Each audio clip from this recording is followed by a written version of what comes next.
जाधव साहेब, काय सांगाल तुम्ही? शिरूर तहसीलला आता निवेदन दिले, नेमकं अबकडं मागणी काय आहे तुमची मागचं समाजाची, आणि त्याचा काय फायदा होईल तुम्हाला? अनुसूचित जातीसाठी जे 13% आरक्षण राज्यामध्ये लागू आहे, या 13% आरक्षणातनं मातंग समाजाला खरा फायदा झालाच नाही.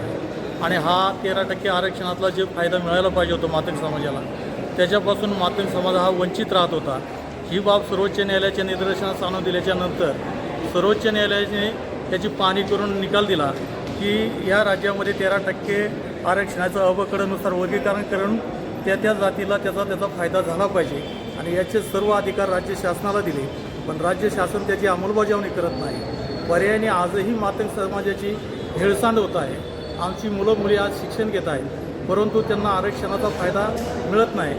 तो आमच्यातील इतर आमचे जे जातीचे बांधव आहेत त्यांना मिळतो, पण त्या पटीत आम्हाला मातंग समाजाला त्याचा फायदा मिळत नाही.